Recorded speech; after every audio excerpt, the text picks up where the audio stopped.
ఎవరో కరెక్ట్ అదే మరి.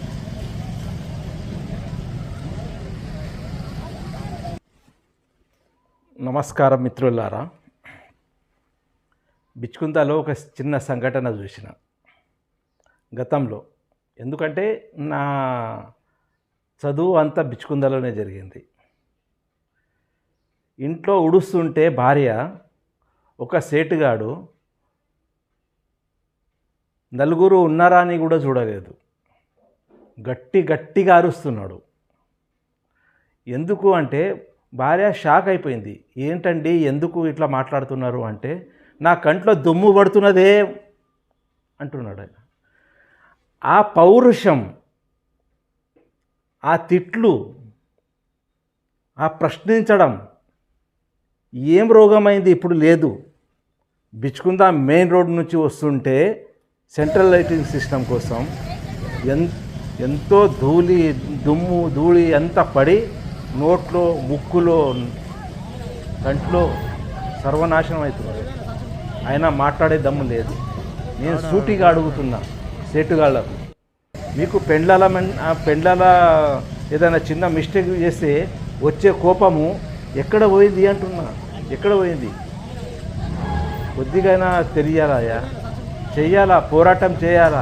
చేత కాకపోతే నేను ఒక్కటే సూటిగా చెప్తున్నా, చేత కాకపోతే నేను చెప్పినట్టన్నా వినండి. అంత దూరం 150 కిలోమీటర్ల నుంచి వచ్చిన హైవే హై స్పీడ్లో అయింది. కోట్ల రూపాయలు దాని కాస్ట్, దాని నిధులు. ఎవ్వరికి ఇబ్బంది కాలేదు.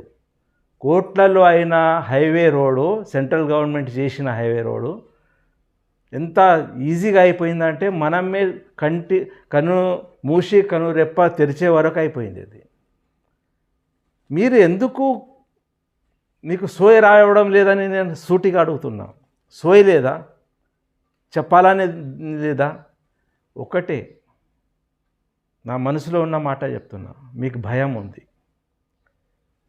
ఆ లీడర్కి అయితే నేను హెడ్సాప్ చెప్తున్నా, మంచి చేస్తున్నావు. వీళ్ళకు తాడు చూపెట్టినావు, చూడు నీ మీద విసురుతా అంటే ఆ తాడును చూసి మీరు నాగుపాము ఉన్నది అని అట్లాంటి భయస్తులు. ఏం రోగమైందయ్యా మీకు? మీకు పోరాటం చేసి అలవాటు లేదా? పోరాటం చేసే దమ్ము ధైర్యం లేదా? బయటికి వచ్చే చేత కాదా? చేత కాకపోతే మీకు ఒక్కటే చెప్తున్నా, పోయి మఠంలో పడుకోండి వారం రోజులు. అక్కడ మఠం సరిపోకపోతే కమ్మరగుడిలో పడుకోండి. అది సరిపోకపోతే ఇంకా ఏదైనా గుళ్ళు గోపురాలు ఉంటే అక్కడ వండుకోండి. తాళం వేయండి, షాప్కి తాళం వేసి పండుకోండి. తెల్లారి చూడండి, తెలంగాణ మొత్తం హై లెవెల్లో వార్త వస్తుంది. బిచ్కుందాలో గాంధీగిరి ఎట్లా చేసిరు అనేది. ఓ 10 రోజులు నష్టమైతే ఏం చచ్చిపోతారా మీరు? చేత కాదా? మీకు పోరాడే లక్షణం లేదు. గాంధీగిరి చేసిన చావండి. కంటి సమస్య ఎంత నాజుగా ఉంటుంది తెలుసా?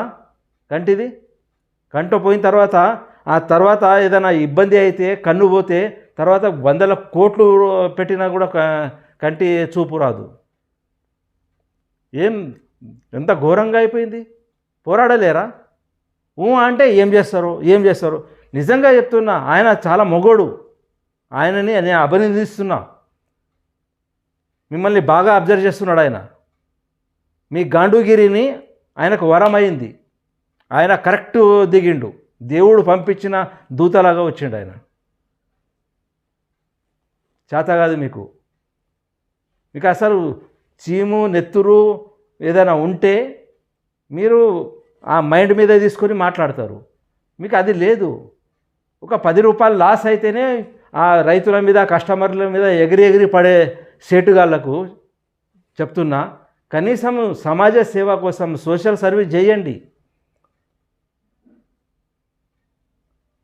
ఈ రోడ్డు మీద నుంచి వస్తుంటే అందరు నవ్వుతున్నారు. వేరే మండలాల నుంచి వచ్చిన వాళ్ళు, వేరే జిల్లాల నుంచి వచ్చిన వాళ్ళు, ఎంత ఘోరంగా ఉందయ్యా బిచ్కుందా పరిస్థితి, ఇక్కడ జంగల్ రాజు ఉన్నది అంటున్నారు. అర్థమైందా? ఏదో చేయాలా. మీకు ఏం చేత కాకపోతే మీరు తాళం వేసేయండి.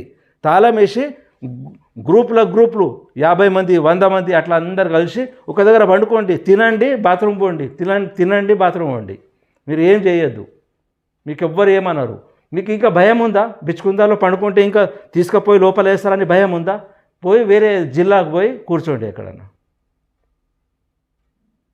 చెయ్యాలా, ఏదైనా కొత్తదనం చేయాలా, సాధించాలా. మీకు దొంగతనం చేయమని అంటలేను, మీకు కొట్లాడి ఎవరి మీద దౌర్జన్యం చేయమని అంటలేను. మీరు గాంధీగిరితో మీ దగ్గర ఉన్న సమస్యలు కాకపోతే గాంధీగిరితో సాధించాలని చెప్తున్నా. అది చేత కాకపోతే నేనే సిగ్గుపడుతున్నా. నేను అర్థమైందా?